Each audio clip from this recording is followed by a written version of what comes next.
This episode of Is This Adulting is brought to you by our Patreon supporters. If you'd like to become a Patreon supporter, click on the Support the Show tab on our website, isthisadultingpod.com, or visit patreon.com/isthisadulting. Thanks. Hi, this is your best friend, Nick. And this is your best friend, Andy, and we host The Concession Stand, a podcast from two best friends who work in the TV and movie business right here in Los Angeles. And you're listening to Is This Adulting on the Orbital Jigsaw Network.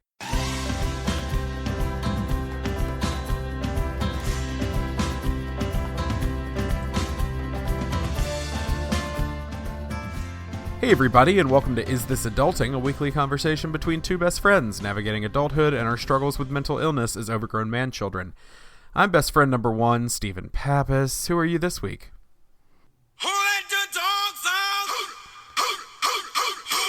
Hey everybody, it's me, the fifth Baha Man. The fifth Baha Man? The fifth Baha Man. Jonathan Baha. Who are you really? The fourth Baha. Nope, sorry. You're gonna get us sued. What, for advocating for the Baha Man, which I'm totally a part of? I'm best friend number two. I'm your friend, Chris. Defer Grimmett. Okay. You know it. I finished it for you. There you go. I swear to God, Thanks. all the new people every time are just like, what is this show? What did I sign up for? I don't like this person. Because he's not playing along with Chris. Anyway. Oh, I thought you were talking about they don't like me. No, see how I spun it around great. and had the fun with it there? I was like, great new visitors. That makes you feel insecure. Thank you. Thank you all so much. Yeah, I get emails daily about how people hate both of us, so we're all good. I shield you from those because I love you. Thank you. That's not true. Most people are all right. We'll send him after. What was his name? Daniel Baha? Jonathan Baha. Daniel is the cousin of Jonathan Baha. Yeah, he didn't go into music like his amazing cousin. What does Daniel Jonathan. Baha do for a living? He just works at H&R Block. He's a pretty normal guy. I need to call Daniel Baha then because my taxes are coming up and I don't know how to do them because I'm a grown man. He's not good at it. Oh, he's not good? Okay, then I'll handle my own. No. Got it. And he just plays a lot of steel drums in his basement. I mean, Daniel's got to do Daniel, you know? Mm-hmm. Oh, we can't keep doing this, Daniel. He also needs to do a job, though. He does. I mean, I don't do a job. I just hang out at home all day, so. Podcasting. Yeah, but woo. Yeah, we won't keep going down this weird rabbit hole about a guy that's totally real, but let's just keep going. Yeah, okay, we'll keep going. Yeah, sorry, I've had a very interesting day, which we will get into a little bit later in the mental health check-in, but before we get started, we want to, as always, thank our sponsor, Blueberry, for our new segment where one of us pitches the other a new podcast they've been thinking about recently. Mm-hmm. As always, Chris has an idea this week. I don't know why I don't just change it to say the segment where Chris pitches me an idea, but hey, Chris, what's your idea? You can come up with one, friend. I'm not good at it. What are you Stop thinking about that. this week? Well, Stephen, earlier this week I had the great pleasure of watching Marvel's new movie, The Black Panther. So good. So did you, right? Yeah. Yes. All I could think when Who Let the Dogs Out came on and the wolf happened was that the tribe from Wakanda who lived out in the mountains. Yes, who barked at everyone. Yeah. God, that was so their thing.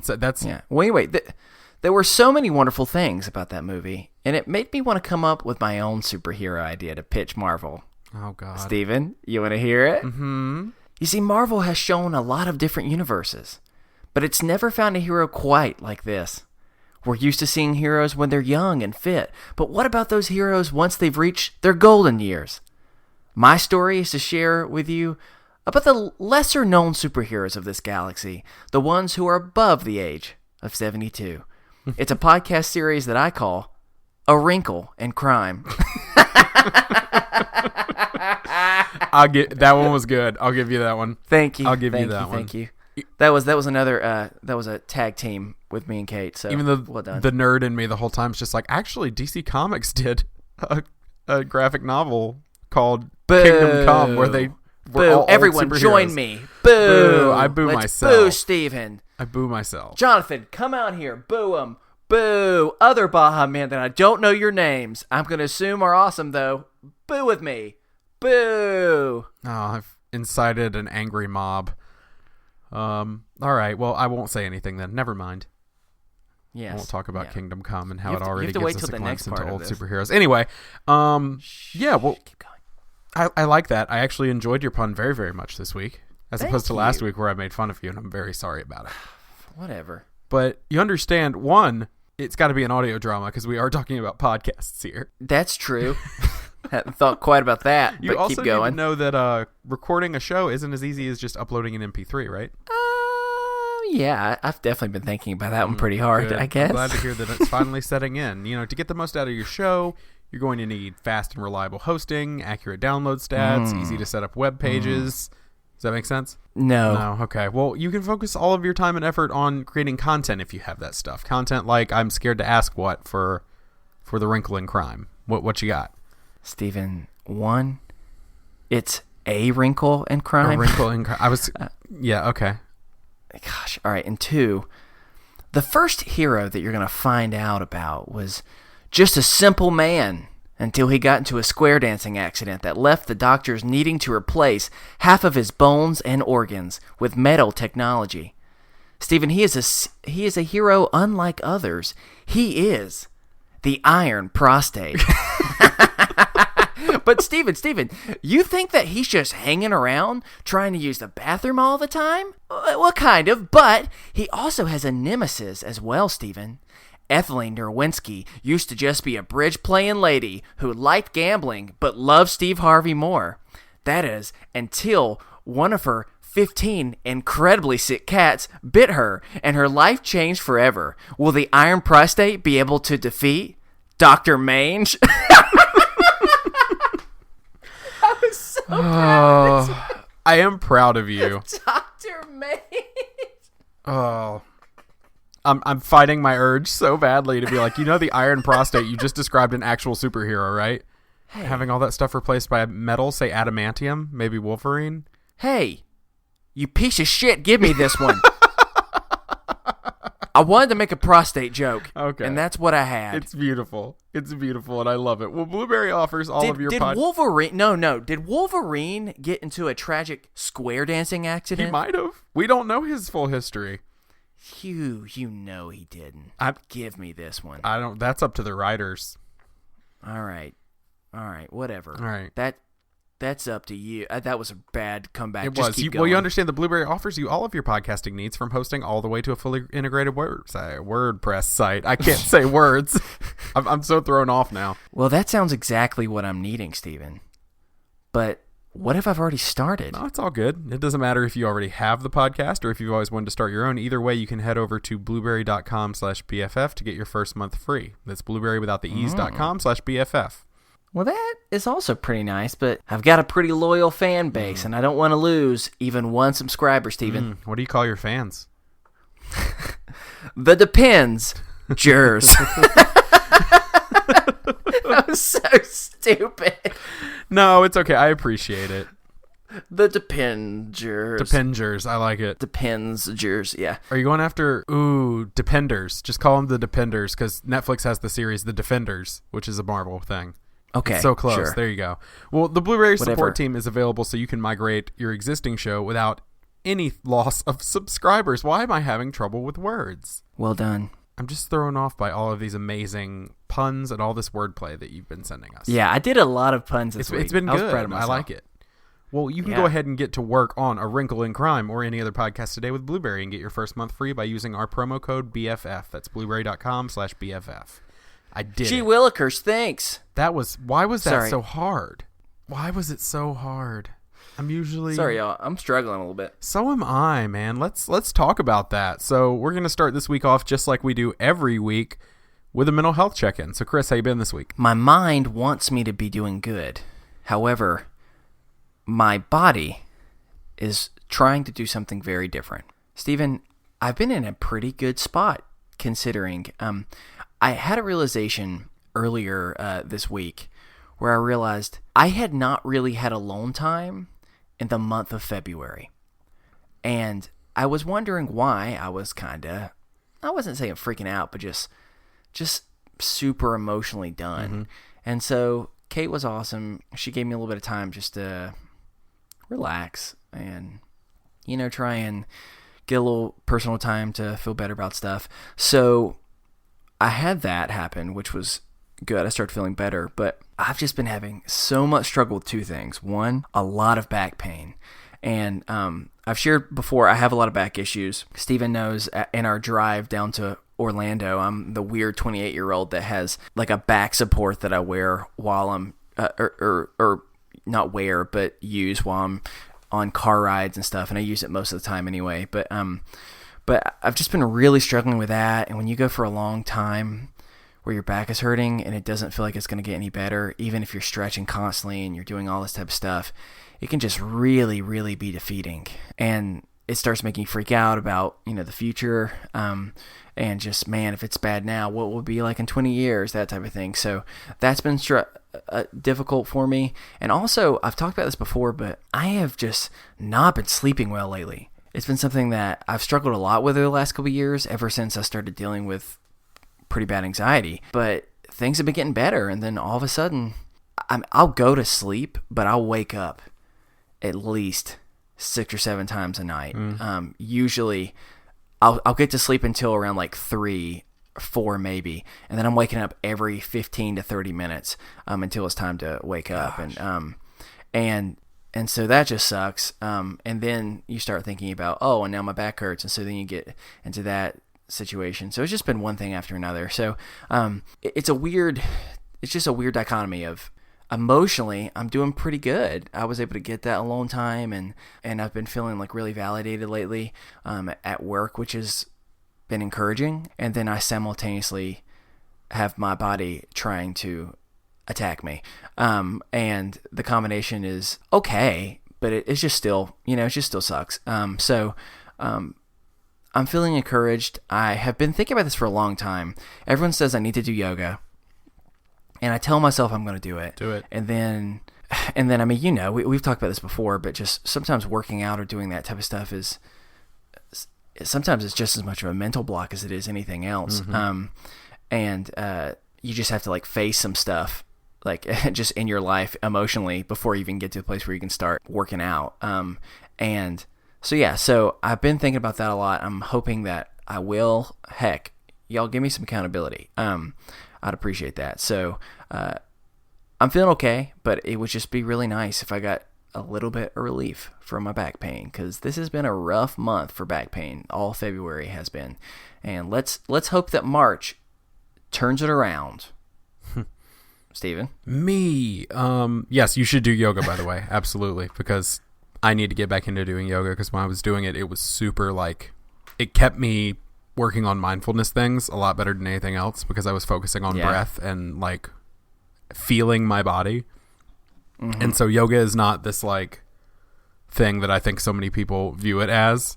It is such a good mental practice too, on top of physical stuff. So anyway, also just to suggest, if anyone's looking, there's a yoga app. I'm trying to remember the name of it. It's made by the same company that made my yoga mat, which starts with a G. I cannot remember it right now, so I'm being very helpful. But it's just a yoga app. It's like a $5 one-time fee, and it has 30-minute, 60-minute, and 90-minute yoga workouts for beginners, intermediate, and advanced, based on what kind of workout you're looking for, and whether you want a more mental workout and a mindfulness thing, or whether you're looking for strength or core, or what you're looking for.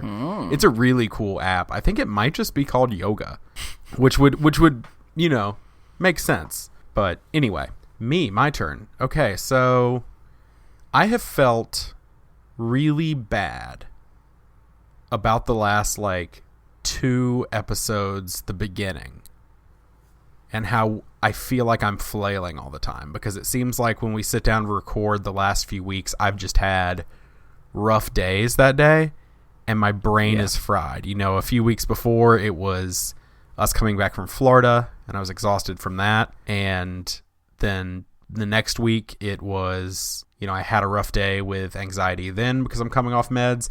And then today, things have been okay this week. I've had some anxiety, depending on the day, some better than others, because for those of you that don't know, my meds adjustment, I am coming off of benzodiazepines, so I am slowly weaning off of Klonopin and only using Xanax when I absolutely need it, and so I'm getting used to the chemicals not being in my body after a year of taking Klonopin straight. And I'm down to, today was my first day without a benzo. at all. And so it's been a month and a half, 2 month long weaning period, but I'm finally completely off as of today. There's still some in my body from the buildup and the half-life of the medicine, but I'm off now. And I'm hella anxious because my body is just like a little bit withdrawing from having taken this medicine for a year and then not having it in its system. And so even dropping down to the half pill, I could feel the difference. Like I'm sitting here, I mean, I'm ADHD. I always bounce my leg. But I'm sitting here like violently bouncing my leg right now. It's probably coming through in the recording in some way. But I've just been dealing with coming off of that, and I was doing okay. And then today I woke up and I saw, this is Monday, February 26th of 2018. I woke up and I saw that Kevin Smith, who is a directed Clerks, Dogma, Mallrats, so many good movies, also has built a podcasting empire. I saw that he had a massive heart attack last night. And for those of you who may be new, my anxiety relates to my heart and my health more than anything. And he was such an inspiration. I mean, I didn't know what a podcast was until I heard Smodcast with Kevin Smith because I was a fan of his. And so he inspired me in a lot of ways, and I saw that he had a massive heart attack. He's okay, at least as of today. But what happened was there's an artery, an LAD artery. It's on the back of the heart, and it's called the Widowmaker. Because if that artery goes, most times you're a goner. And he was informed he had 100% blockage in it. And so that set me off on just a spiral downward, because that artery is what we think was the reason that my father passed away.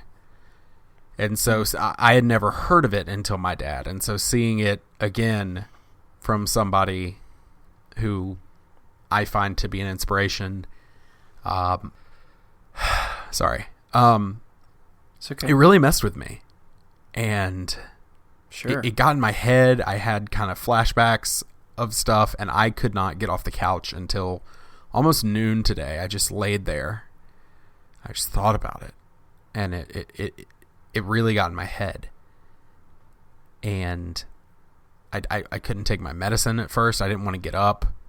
I went on this spiral of there's no point, there's no purpose. Why do I want to get up? I'm just gonna die anyway. Like I went through one of those like moments of like utter hopelessness, this feeling of just like there's no reason, there's no purpose in us doing this show, because who cares, who gives a shit, like is it doing anything, is it reaching anyone? I had a full on just like meltdown because I felt purposeless, and it all got set off by this news.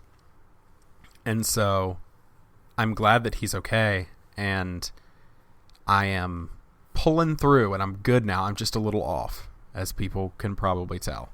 And I mean, it makes sense. Yeah, and my wife's show opens this weekend, and so she's in rehearsals constantly, and so I haven't had any contact with anyone really all day, except for a few listeners and a friend that I reached out to. But and me and you but other than that, I've just I shut down this morning, and I had a really rough time with it, and I started like really worrying about, were we making any difference? And it started this whole thing anyway. Yeah, I am all that to say I'm okay. I'm dealing with a lot of stuff. Sorry I got randomly emotional, but I am okay. It's just, this is the first person since I lost my dad that I've been affected by seeing something like that happen. And for it to be something so similar, it really got under my skin. But yeah. Anyway, I'm fine. Is what I'm trying to say. That's okay. I mean, it's just a trigger. It's you literally having to approach a wound that, yeah, maybe it's good in the long run, to be able to approach it so that you're not as scared by it. Doesn't mean it still doesn't suck, especially the first couple times. So yeah, I'm sorry that happened to you today, but I'm glad that you're doing better. That's encouraging. Yeah, absolutely. I'm hanging in. I'm getting by. I'm As my grandmother always says, I'm hanging in and tying knots, just trying to hang on. So. Oh, okay. I was like, that's a cool phrase. I don't fully understand it. Now I do. Yeah, there you go. It's just a matter of trying to hang on a little bit. And so, anyway, again, sorry I got a little choky there. I'm good. As always, if you have a mental health check-in you'd like to share or an idea of how we can encourage you throughout your week, you can email us over at isthisadultingpod@gmail.com. And you can do that just like one of our listeners, who I'm going to call Beatrice Baha. Beatrice Baha. There you go. That's Jonathan's wife. And I skipped over part of it because the beginning part of the email was just very complimentary things toward us, and I don't want it to seem like we're reading that stuff on the air to make ourselves feel better. Tell us more, Beatrice. But Beatrice did write, on a more serious note, I would like to do a mental health check-in. In all honesty, I've not had the best couple of weeks. Again, sorry, we're just getting to these. It is February. This is from November. But we're working our way through. Beatrice goes on, I suffer from depression, and I haven't taken my medication in what seems like months. I constantly find myself upset over everything, from university to job hunting to paying off loans in the future. There were times when I wanted to end my life completely because I thought I was being a burden on everyone I knew and loved. I honestly felt lost and hopeless. It doesn't help that I have low self-esteem issues, so it's easy for my depression to play tricks on me. When I found your podcast, I was rolling in stitches. I was actually cheered up whenever I heard you guys talk about just the most ridiculous things. Anyway, I think I've rambled on long enough. Thanks for listening to me, and thanks for reading. And that is Beatrice Baha. So, hey, we hear Beatrice, you've never rambled No. too long. Especially not with us, dude. Yeah, have you just heard what I just did? All I did was sit there and ramble on for the last, I don't know, how long was my mental health check-in? 48 minutes? Did you hear my stupid ongoing joke about Jonathan Baha? That's true. He has a point there. But anyway, again, You good, Beatrice? if you want to reach out to us, you are always more than welcome to at isthisadultingpod@gmail.com. I'll remind you, we are not professionals, but we do read every email that comes in, even if they don't make it on the show until much, much, much, much later. Yeah. And you can also... But thank you so much, Beatrice. That really is that's a special honoring thing to hear. Yes, absolutely. And you can also check out our Facebook group, the Is This Adulting Best Friends, which is an awesome place to drop something happy or drop something upsetting and just kind of have people there to support you or there to get a laugh from it. So They won't respond 4 months later. They'll yes, respond they will immediately. respond within a normal amount of time, as opposed to me, who apparently is way behind on all my emails. Anyway, Well, we are going to talk about things now. This is that part of the show where we talk about our topics, and cool transition music. Da, da, da, da, da, da. yay, we did it. Okay, so Chris, you're going to go first here. You bring a topic to the table. What's your topic this week? Well, Stephen, you encouraged me and my wife to watch this, and I think it was 2 weeks ago or something. that Yes, said and it you have during now the podcast finished watching recording. it, which I haven't even. Oh, we finished it way before now. Yes. But it was just more it was more of, you told me to check out. Netflix remade the old classic from at least the United States. I don't know if it came out anywhere else. The original was on Bravo. It was called Queer Eye for the Straight Guy. And they've actually altered it some, and now it's just called Queer Eye. But the basic idea behind it, and actually I've heard some stuff to where they're looking to continue to evolve and change it, and it be different types of things than just this. But the show is intended to bring people from very different worlds together in order to understand each other, provide hope that things can be different, and that people that often find themselves from different backgrounds have the ability to connect with one another and still become close. And that's the real core of the show, but it's done in a more lighthearted way where these 5 men, at least right now it's 5 gay men, originally or eventually I think it's going to change to, they talked about something about maybe women or other type of things being done too, an interview I saw. But the idea is someone volunteers, a family member of them. Right now it's just been they volunteer a man in their life. Maybe it's a friend, a brother, a husband, father, something like that, and who needs a little love. And needs a little love in the sense that they're struggling with confidence, maybe just having a makeover, not in the sense of not like what you remember those shows that were kind of like harsh about it. I'm trying to remember that one where people on TLC where like you would come up and immediately you would just say your stuff is disgusting. We need to get. It's not like that. It's just a person who needs a little bit of a is kind of in a rut and needs a little pick me up, and that's what this show is. They've got people that represent grooming to be able to help. Just teach them some ways to take care of themselves better and show them that you're worth taking care of yourself. There's a person that helps kind of teach them some food and some different types of beverages that they can kind of make on their own to kind of change up their diet and show them a different way of doing things that's a little bit healthier but still something they'll really like. There's a person that does all types of fashion, which helps just kind of show this is what it looks like to just feel more confident in yourself by just changing some of the ways that you dress. Not dramatically, not to change who you are, but just to give yourself some confidence to say, you can fit into this, you can look good in this. Because I don't know about you, Stephen, but I think we've talked about this before, but for me, as someone who struggles with insecurity, there's nothing more frustrating than going to try and get clothes because you feel like everything is disgusting on you. And so just this one guy who's coming to really just give encouragement of saying, no, you look great in this, and helping them feel more confident. There's a person that does design where they help change their apartment or something like that to give them some new life and show them usually it's beautiful, like makeover of the house or wherever they're living.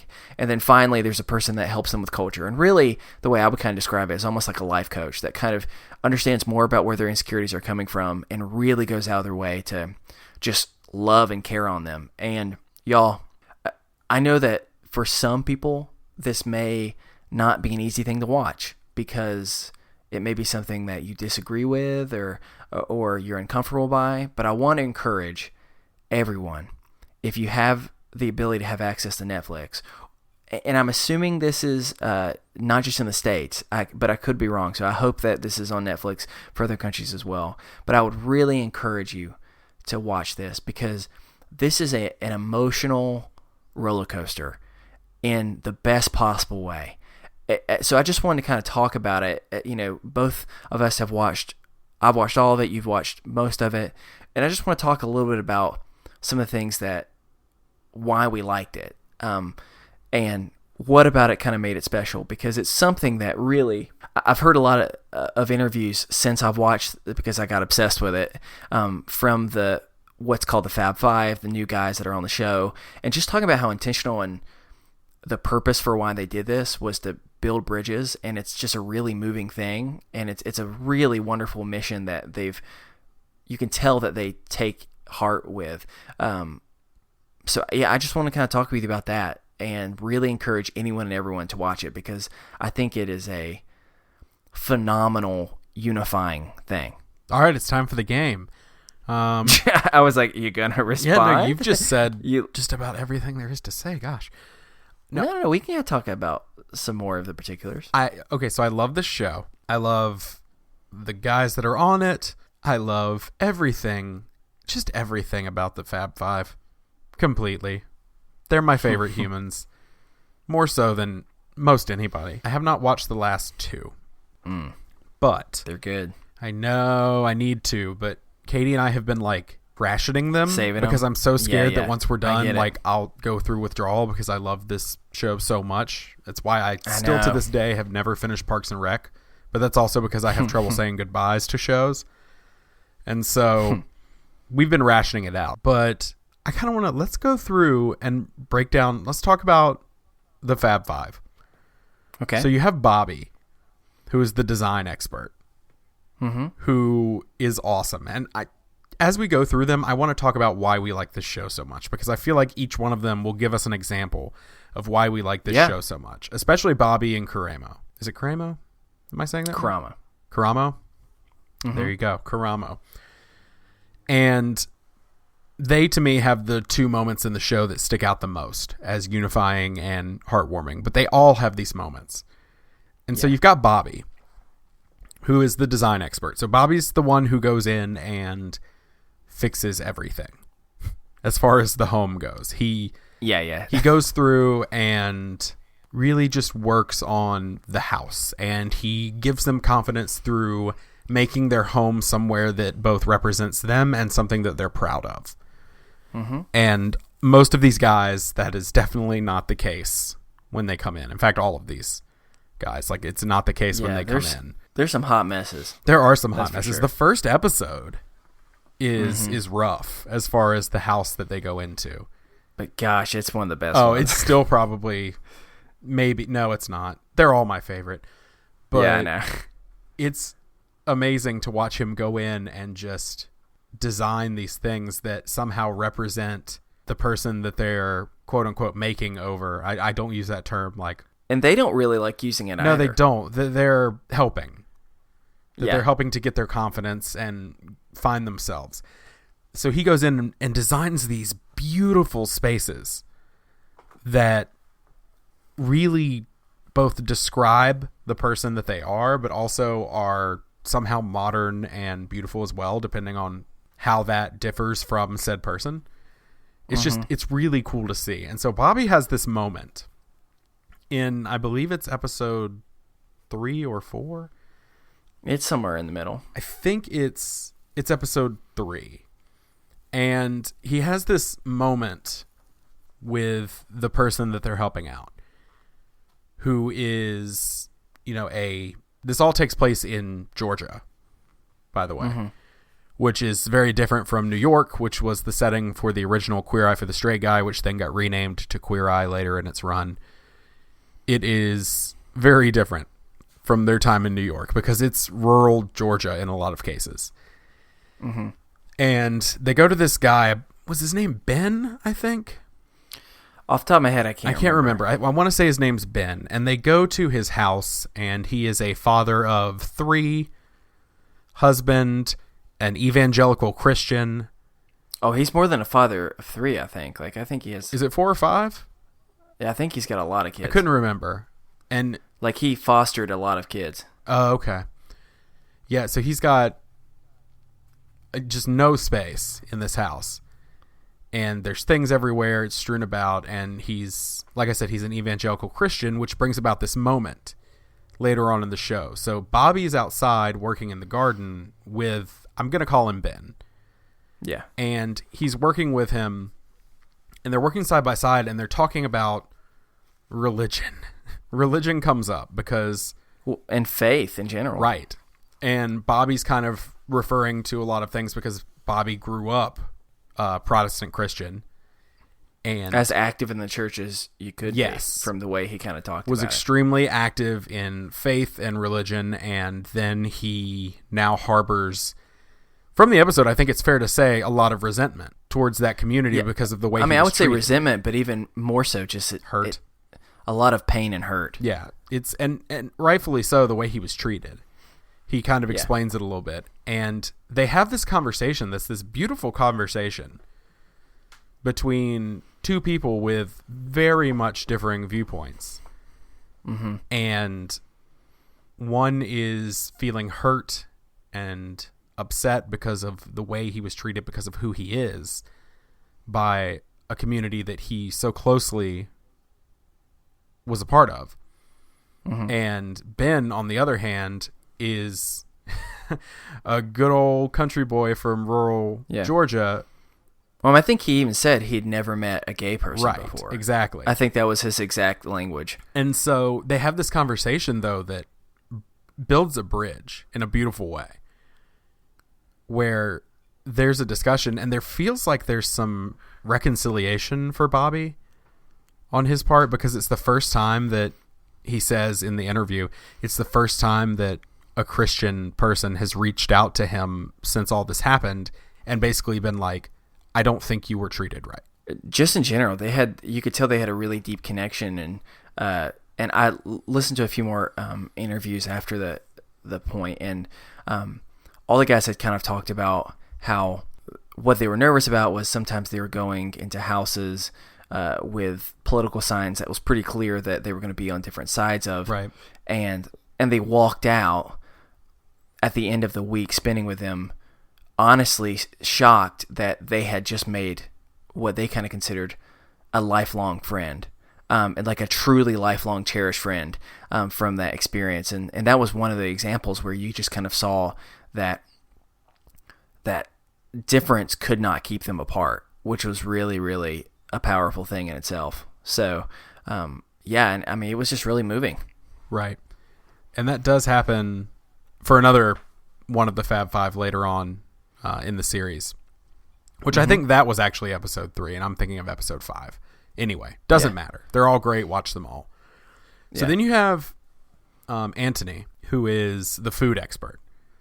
And so Anthony is kind of a mystery. He looks like to John me. Mayer. Oh my God, know. yes. I was going to say, as I like to Yes. call him, 19-year-old John Mayer, because he looks like very young John Mayer. He looks just like It him. essentially looks like John Mayer and a young James Franco got together and had a baby, and it was this guy.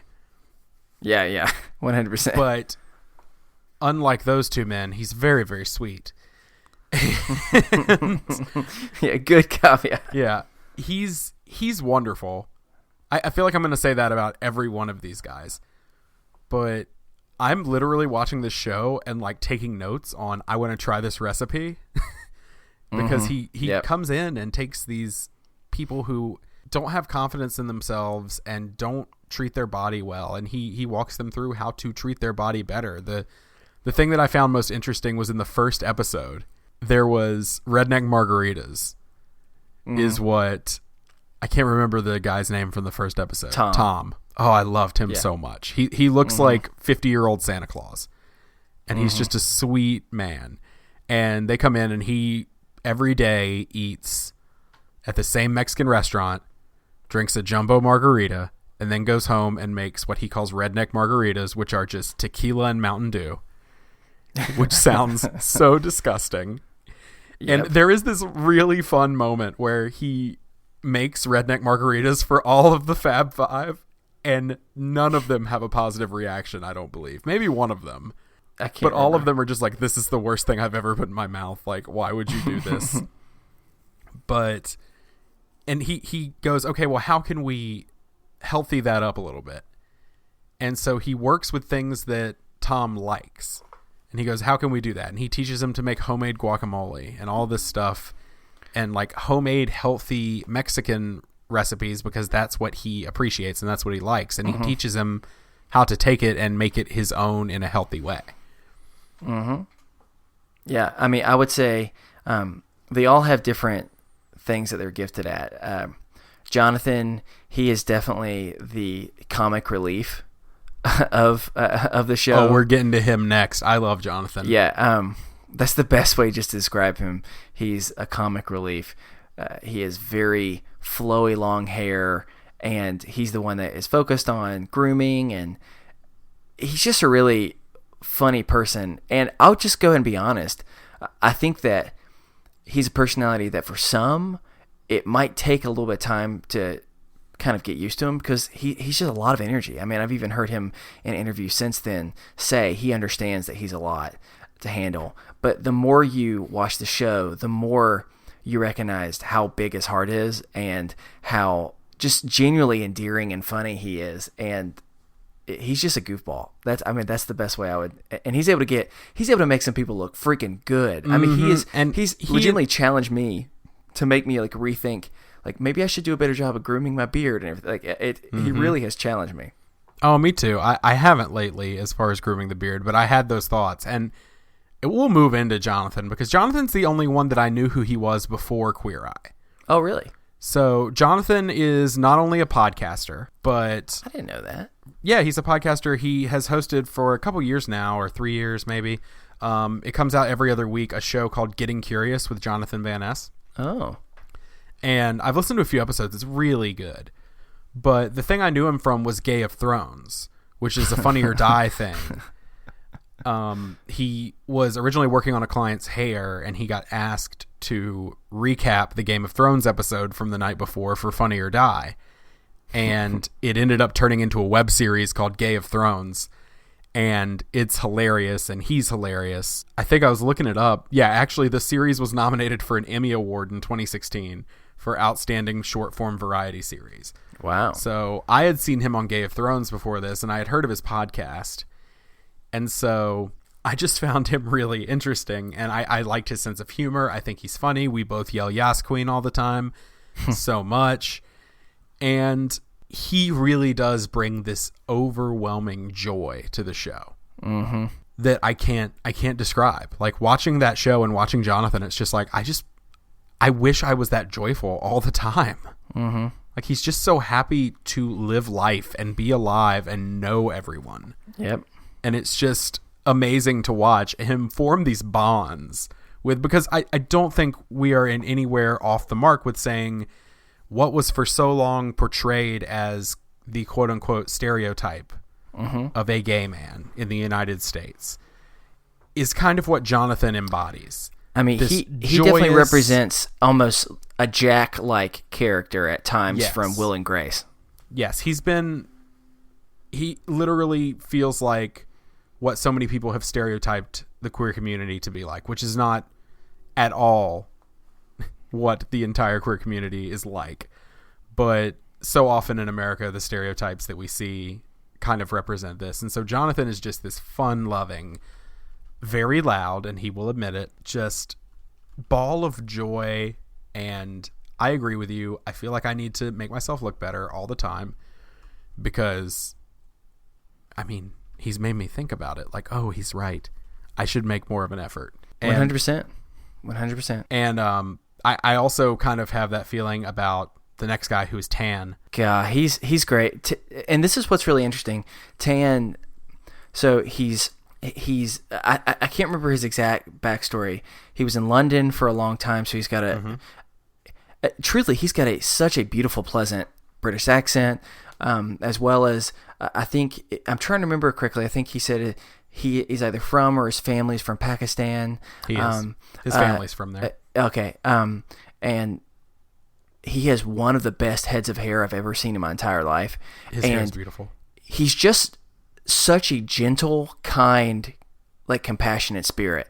And I really, really appreciate that about him throughout the entire experience. It's just, he's such an accessible person that when you talk with him, you go, I think you could honestly be close friends that people would confide in with almost like everyone. Just he's really, and he's able to make people look really good. He has made me rethink my fashion and the things I wear. I bought a few like things that I literally looked at my wife and I was like, would Tan buy this for me? And she was like, yes. And I was like, okay, then I'm going to buy it. He didn't have good opinions about cargo shorts though, and me and Kate laughed pretty hard about that. Yes, he's very much not a fan of the cargo shorts, as if you listen back to Viva La Cargo, you will learn that Chris and I are. But then there's the last one who I want to talk about. Oh gosh, I love him. Oh, Karamo is Brown. The most beautiful man I have ever laid eyes on. Y'all, I need to tell you that there are several times that I paused the show to look at my wife, Kate, and say, damn, that man is sexy. Oh my goodness. There's a reason why he's a model. Because he is so freaking attractive. And he embodies confidence. But in the best way. Oh, yes. Like in the kindest way. That's what's so amazing about it. I love him very, very much. And he is all sorts of things in real life. He actually got started on The Real World. I looked it up because I was curious like what he does. Yeah, he was on The Real World Philadelphia in 2004. But he is the culture expert. Mm-hmm. And so his whole job is kind of to help empower how would people. You word it? Yes, exactly. He's there to help them take their life back. Yeah, and he's help so them good embrace at it. who they are. I want him in my life. Yes, I know. I need him to constantly tell me, like, Steven, you're doing great. Like, yeah, here, he's so great. Let me help you. And he has what I think is the most beautiful moment on the show, which is they go to a small town to work with this guy who'd been put up by his best friend, and he's a cop.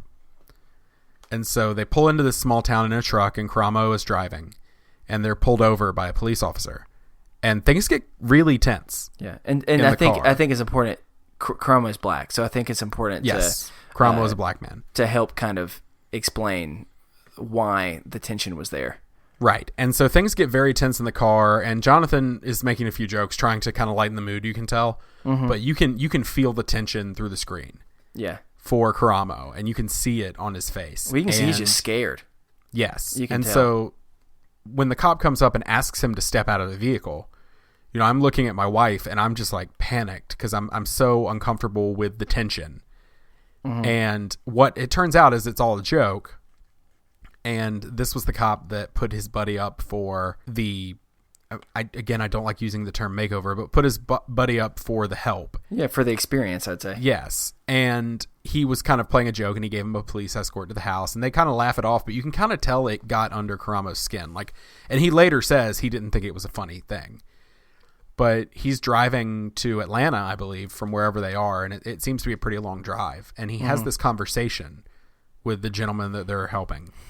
And it is a beautiful, unifying conversation that I feel like everyone, if you watch one thing from this show, please go watch that scene. Because they talk about unification and divisiveness, and they talk about how we've become so divided as groups of people. And they have this conversation between a gay black man, and a police officer in the rural South. Well, that literally, at the beginning of the episode, they had found a bunch of like Trump things, and that was kind of like a joke that between the two of you pick your politics, I pick mine, or something like that. Right. So there was extra tension already. Right. And they had this conversation that was so healing, and they built this bridge. And you could tell it affected both of them pretty hardcore. Yeah. They both got emotional. Yeah. Because they were both saying, well, I'm willing to come to the middle and meet you and talk to you about this.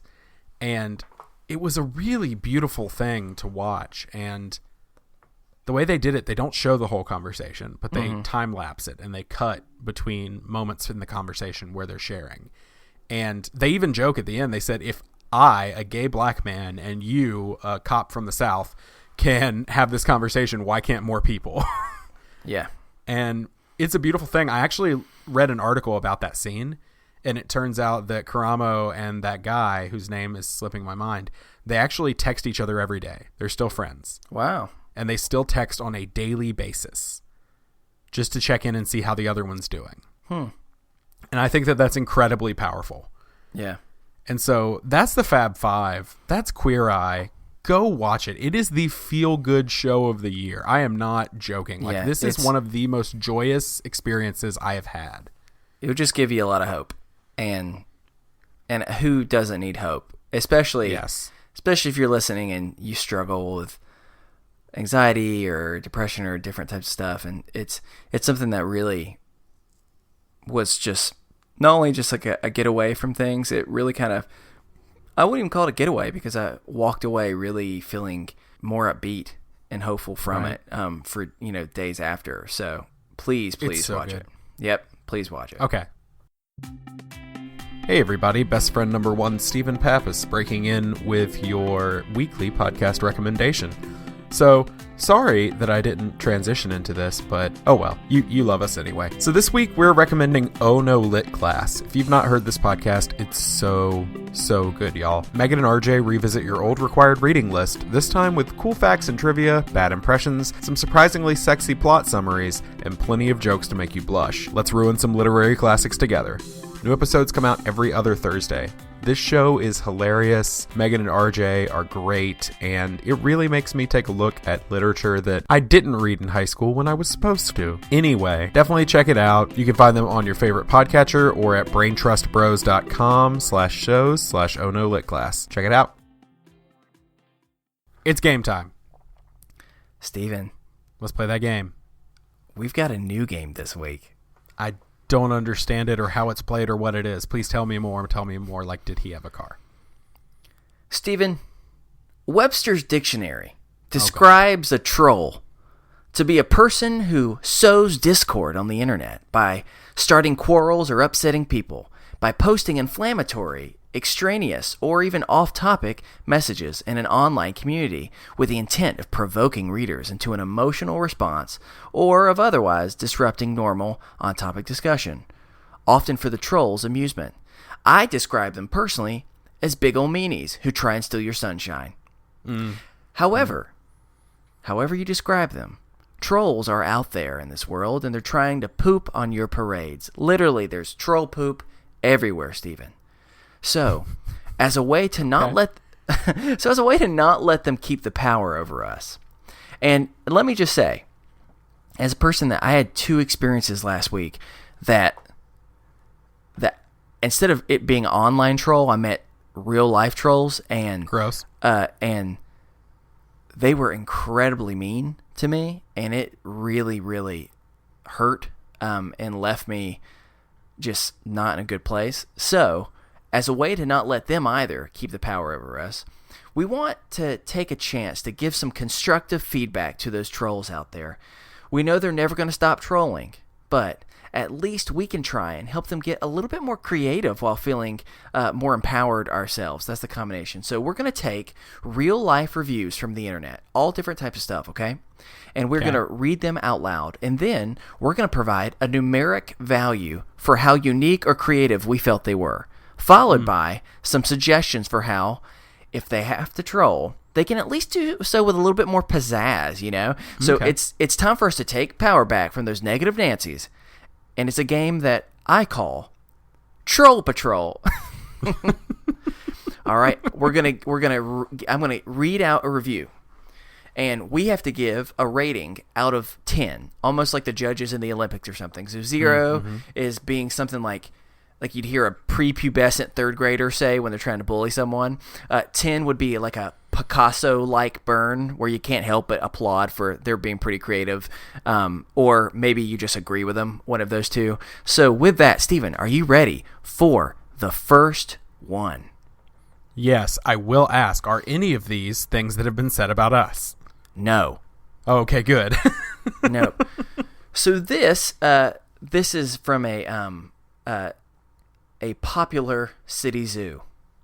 It's 1 star, and it's called Sexual Predator Emu.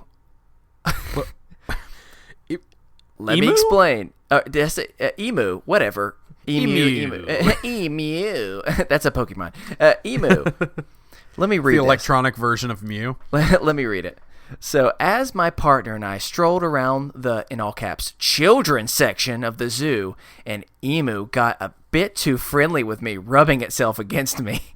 I pushed it away, and it decided to go, there's children that listen to the show, so I'm going to just say, finish on some poor lady. So, Steven... This is a very angry person at the zoo that found itself getting or being around a real frisky emu. I also think it's important to share with you that the picture that they provided was a giraffe.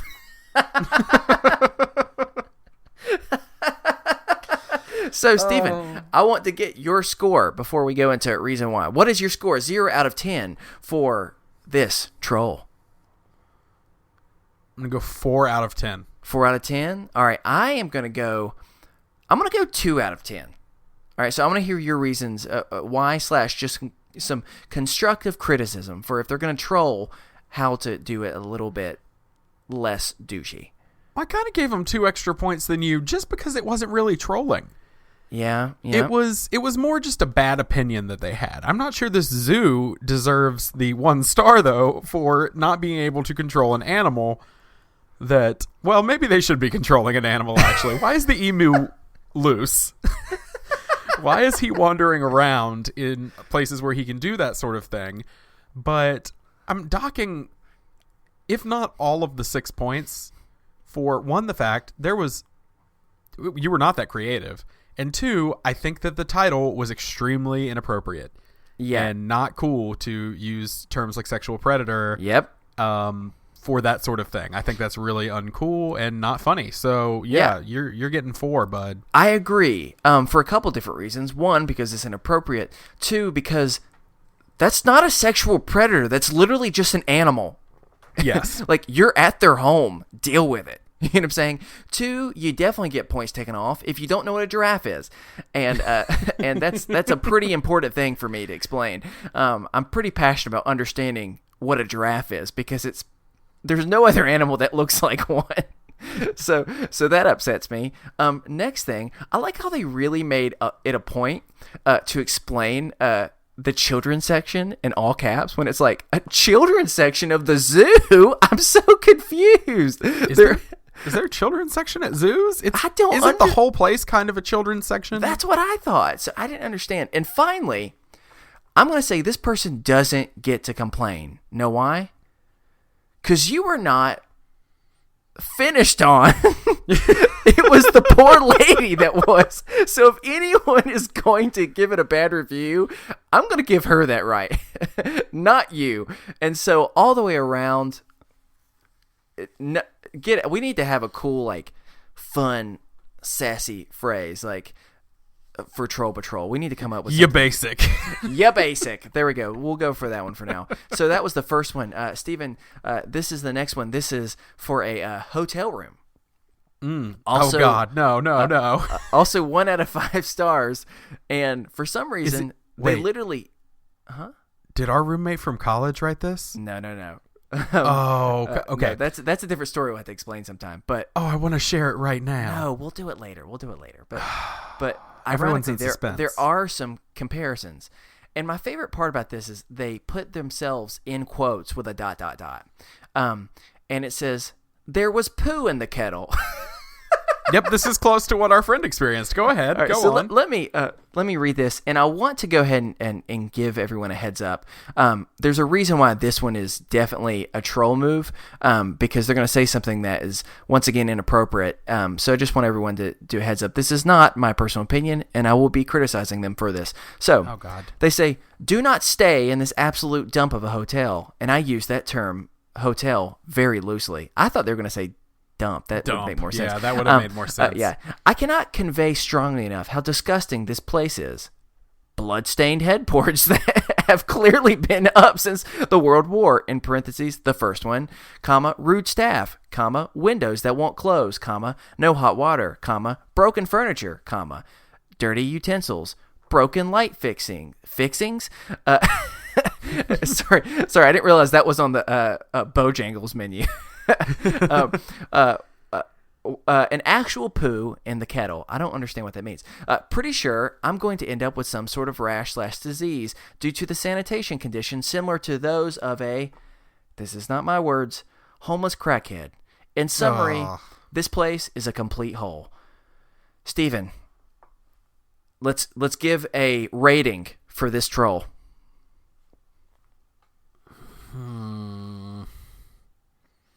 This one's tough. Mm-hmm. I'm definitely docking points.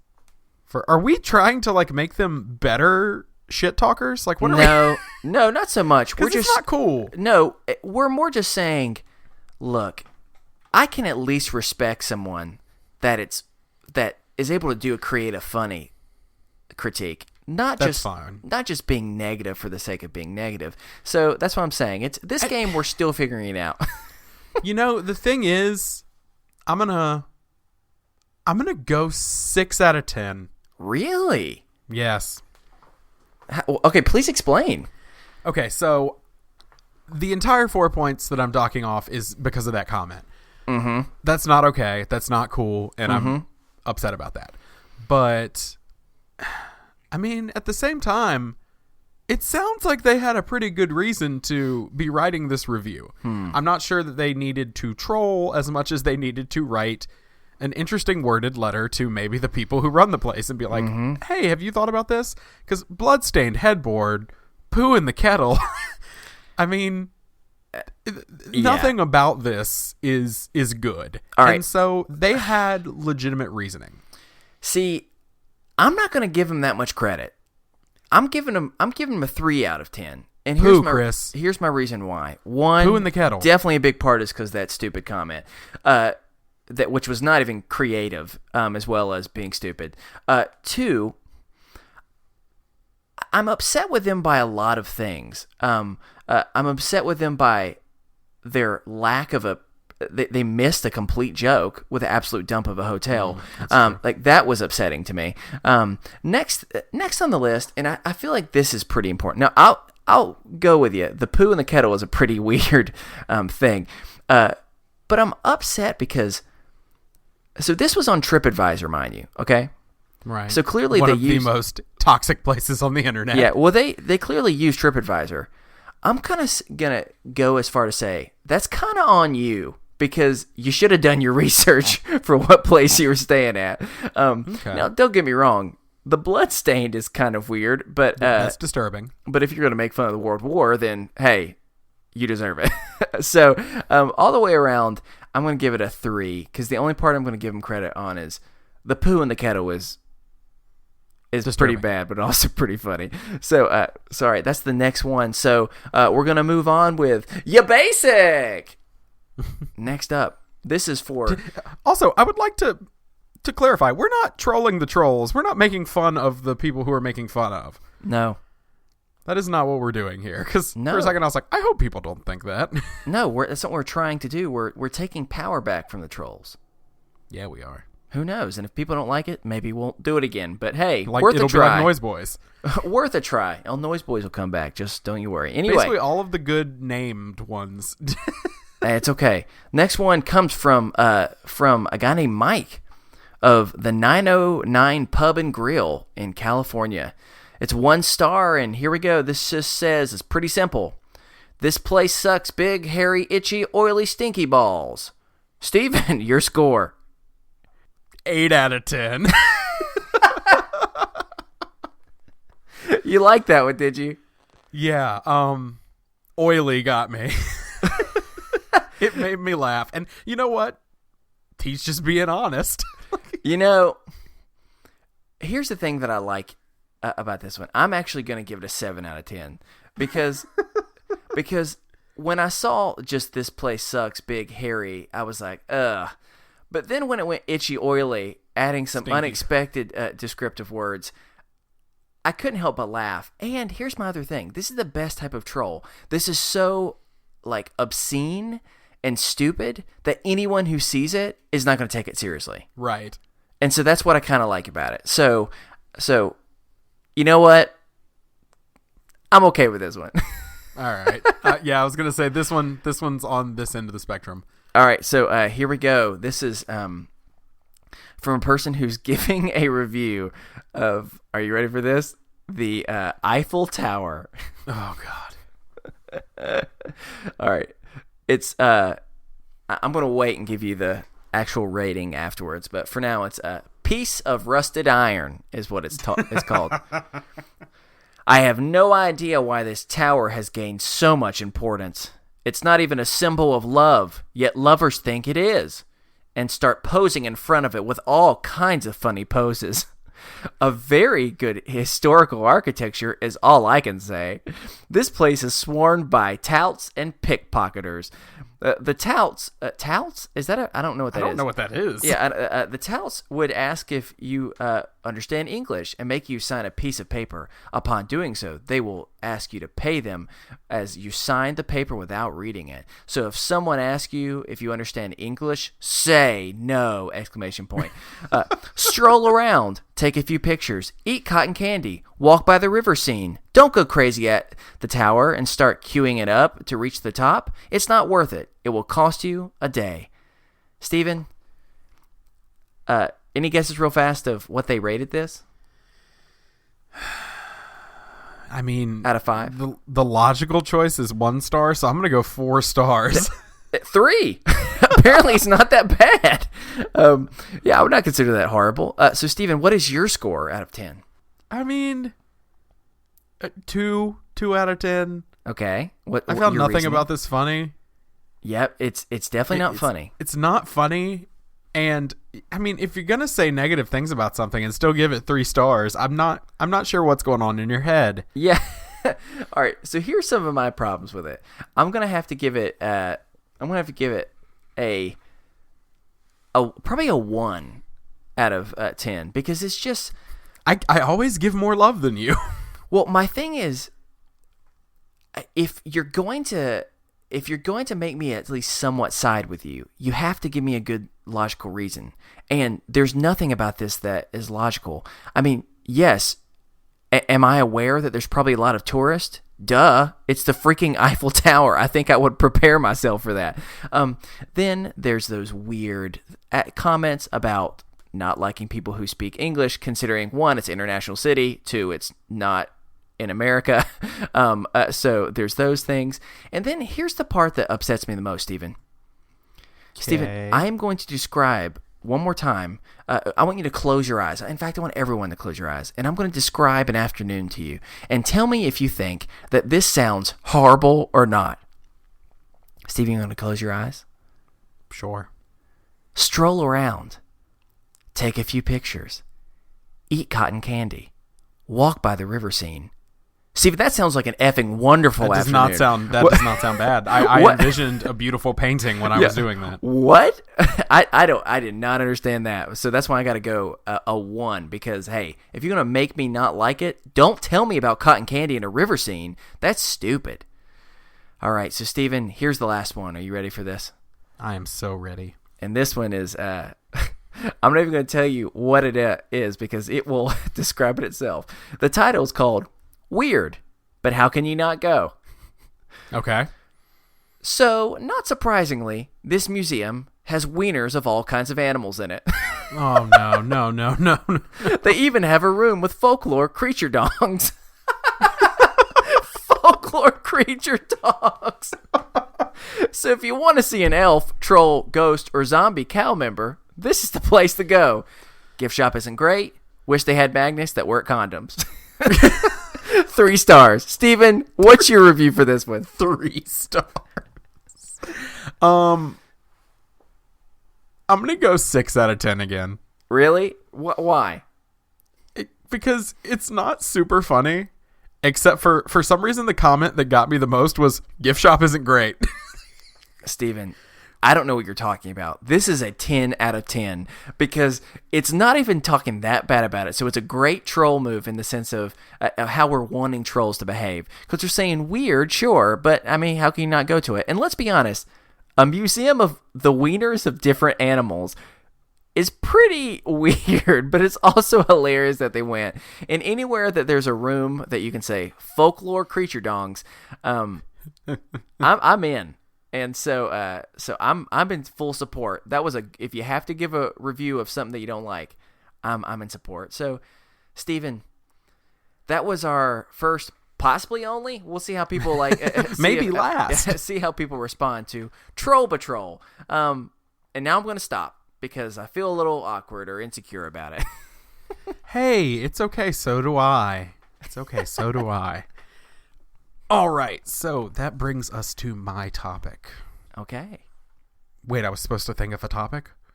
Yeah, you were. Oh, shit. No, okay, so my topic this week is pressure to succeed and how that affects you mentally and emotionally and all of that stuff. So here comes Steven again with the more serious topic because I'm not good at thinking of silly things.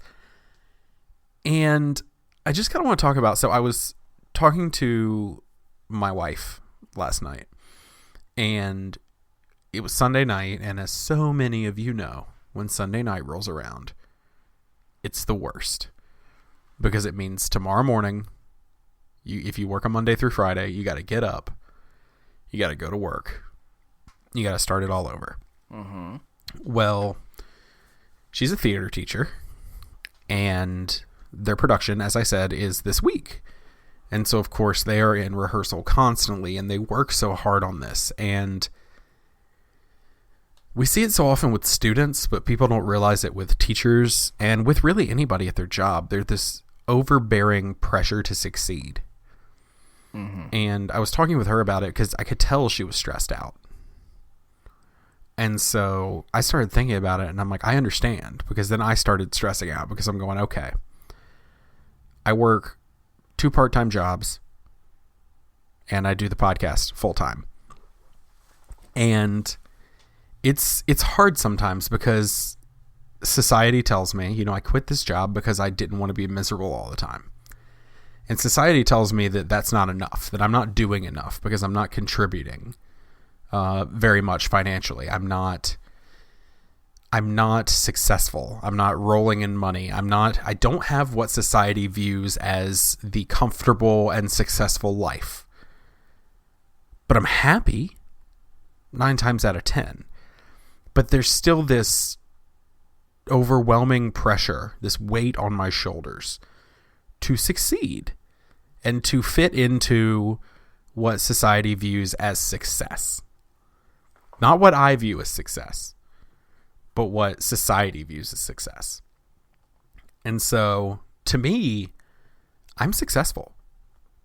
You know, we keep our house.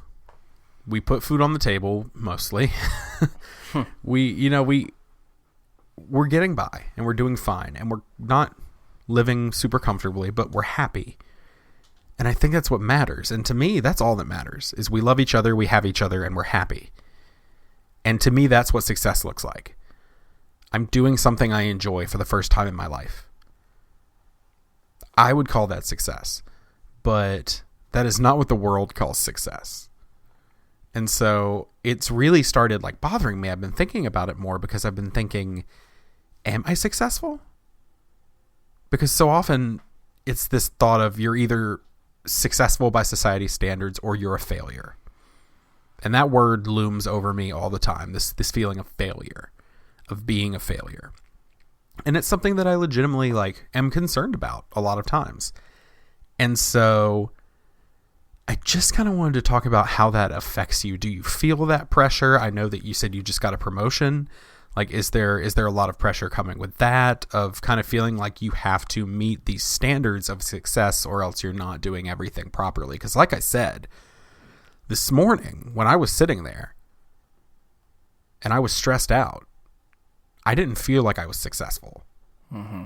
Because I had been thinking these things already, and it just kind of brings that to the forefront when the anxiety comes up of you're a failure, you're not, what you're doing isn't good enough.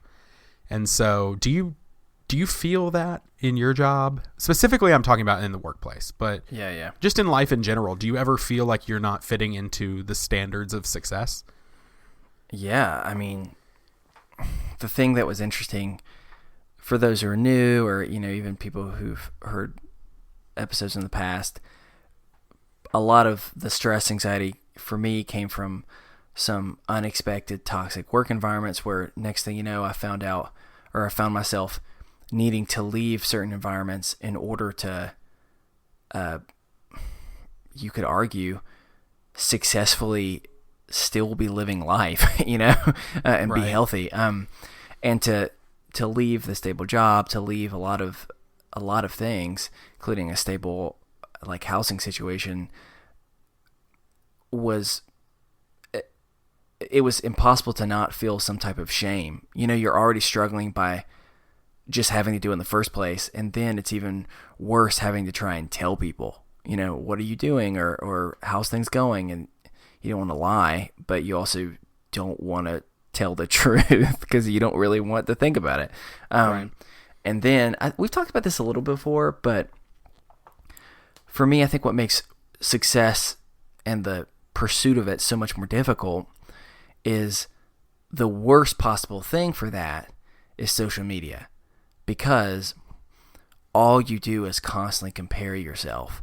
And how often is social media everyone's attempt to present their best self? And it starts when, Stephen, you and me, we were growing up in the day where MySpace was a thing. And I remember you had to have the coolest photos and the coolest music and everything. And it continued with other types of social media of you had to present yourself in order to find someone that thought you were attractive, someone that thought you were worth being with, But and in the MySpace days, it was all about you had to, in order to be successful, you had to be in someone's top 8. Oh yeah, 100%. But then it's continued to move, and then it's who has the most successful job when they get a job outside of or out of college, and then after that it goes who is making the most money, who's the first person to buy a house, who's the first person to have kids. Because let's be honest, for a lot of people, not only is that a pressure, but for those of my friends that have experienced the mourning and the pain of not being able to have children or struggling in some type of way, then you have that pressure. And then it's the success of who has the kids that are the smartest and the ones who are in honor roll, and then who gets to the best college, and it just keeps going over and over and over. And so often social media can be a place to where all it does is make that pressure worse and reinforces those societal things that you're talking about, And then, parents try and encourage you because they want they want you to have a better life than they did, which is a completely loving, admirable thing, while simultaneously what that usually means is we want you to have a better life, specifically financially or materialistically, not necessarily emotionally or, happily, and so I think I'm with you, man. In many cases, I felt like the only way I started being able to be successful was realizing that the number one important success is having a life that I can live in the first place. And that was something that for a while I started to wonder how well I could do that, and how many people make a lot of money by being a famous actor or something like that, or actress, but then you find out they're never with their family. So they're a success in one area of their life, but they're not as a spouse, a family member, a friend, whatever it might be.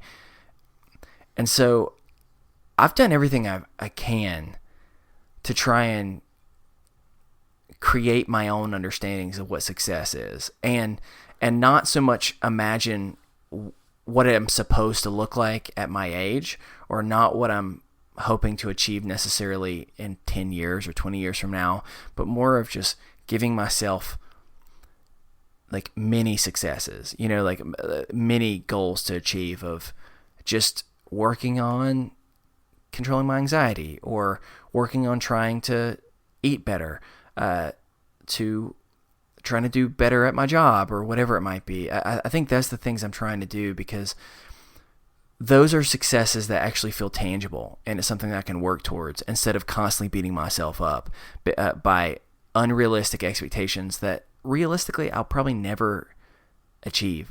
Even if I get to a certain place the way I want to, I'm still going to find myself unhappy in another area, or I'm going to still be saying, no, but I didn't achieve this. And so for me, I mean, but I'm with you. That's why I'm often not on social media more, because I can only handle so much when you see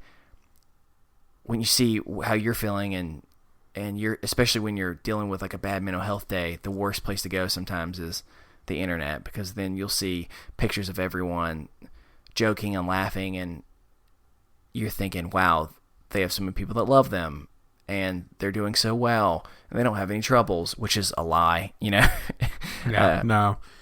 So often I see friends online, and I'm like, dang, they've got it together. Yeah. They're doing it right. And then I really think about it, and I'm like, why do I feel that way? Mm-hmm. Why do I want their successes to be my successes? Why do I feel like I need to have that? And I think it's just because that's what we've been told for so long. Mm-hmm. We've been told that this is what success looks like, and it's financial. Yep. I think above all, that is the thing of it's financial. Mm-hmm. And, I don't have great financial success, unless you count living right at the poverty line with my income and getting by as success. I consider getting by success right now. Mm-hmm. And that's what I'm going to do for as long as I need to make something work and make a dream happen. But at some point I'll probably have to relinquish that and go, okay, well, I tried. Mm-hmm. But now it's time to try to hold on to that happiness, but figure out a way to also look at what society deems as success and figure out a way to achieve both healthily. And I don't know that that's possible for me, but we'll see. Yeah, I think that's it. I think it's being able to look at the way that society seems to deem success. But I think, one, it would be interesting to look at it from different cultures and different places in the world, because I think that is a huge difference in how people would deem success. Two, I think success is about, I wish I could remember this quote that I read this one time that was so powerful, and if I can find it, I'll try and put it in our best friends group. And it's just talking about thinking about success in a different way, to where what it's about is like living out your passions, living out the things to be able to just bring hope and inspiration to your life. And that doesn't necessarily even mean living out in your career. I think that's the thing everyone wants to Sure, everyone wants to do that, but how many people do a job that they either hate or like to some degree, but really what keeps them going is the stuff outside of that. I think it's just more finding ways to really live in to the things that you care about and find ways to embody that, whatever form that takes, you know? Yeah, it's just figuring out what that looks like. That is so difficult sometimes. Yeah. But anyway, I just kind of wanted to see how you were feeling about that, check in with you on that. And yeah. And I'd be curious. I'd be curious, you know, for people that are listening to, whether you're in our best friends group or not, to you know, put some ideas of what success is for you or how you've struggled with that or things that you've done to be able to help, because I think it's foolish for us to trick ourselves into thinking we're the only ones that deal with it, when the reality is everyone deals with it. And that's so much of human life, trying to figure that out, and everyone being just as insecure as the other and just not knowing how to show it or communicate it, you know? I mean, that was the genesis of this podcast, was feeling like somebody, like we were alone in something and people didn't understand something, but really reaching out and being like, other people know about this, they just aren't talking about it. Yeah. And so it's kind of what we did.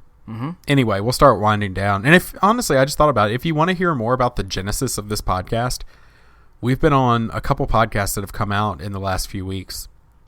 We were on the Brain Trust Bros podcast with Rhett Hall, and we were also on Dave Jackson's School of Podcasting, which came out the day we're recording this, which is, again, Monday of the week this came out. But we were on both of those, and in both interviews, we kind of, it's a little more of an interview style in both of them, but it's us kind of being ourselves and talking about, as we are on here, but a little more serious in one interview than the other, and talking about kind of how we got started and what brought us to this and all sorts of things. So we had the opportunity. So thanks to those guys for allowing us to do that. But if you like it, definitely go check out Brain Trust Bros and School of Podcasting, and come hang out with us even more than you already do. Yay, we love best friends. All right, if you'd like to send us a topic for discussion or a mental health check-in, or if you have anything else on your mind, I will remind you again, we're not professionals, clearly, but you can send that to us over at isthisadultingpod@gmail.com.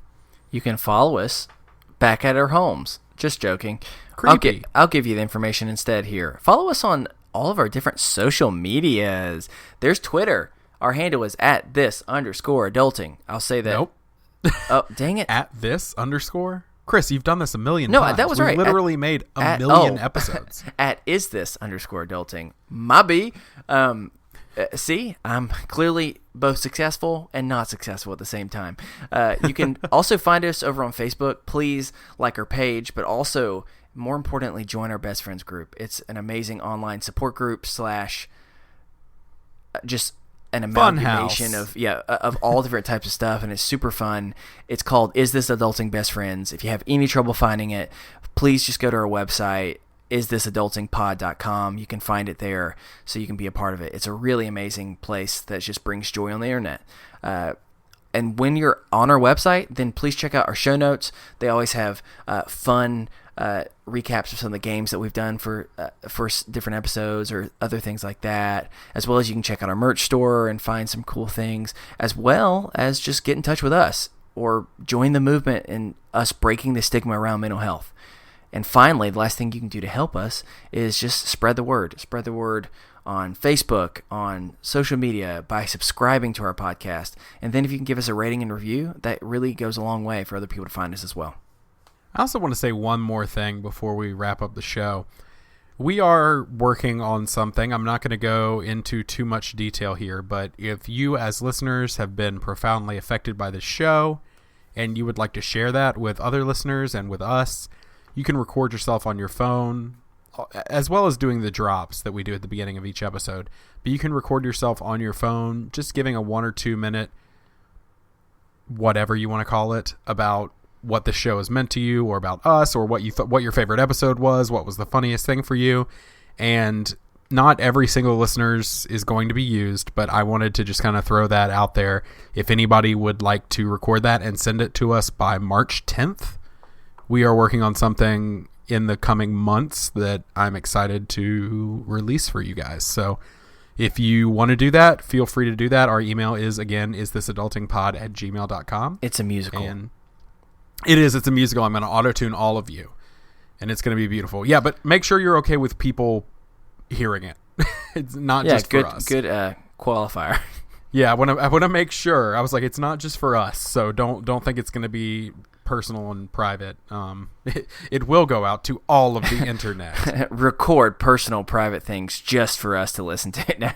Yes, just for us. Anyway, I just wanted to throw that out there if any of you are interested. Sure. We would like to thank the collection for the use of our theme music, The Borrowers, off their album Ars Moriendi. That is going to do it for us here this week on Is This Adulting? I've been your best friend, Steven. And I've been your best friend, Chris. And remember, kids, be happy, stay healthy, and go hug someone. Because you never know. They may have just had an aroused giraffe do dirty things all up on their body, and they're probably freaking out just a little bit inside. It was an emu, wasn't it? According to them. Who but that's that poor lady. That's the hit by Jonathan Baha. Who let the emus out? Who? Oh, I just will keep it at that. Bye. Yeah, we should leave it alone. Bye, y'all. Oh.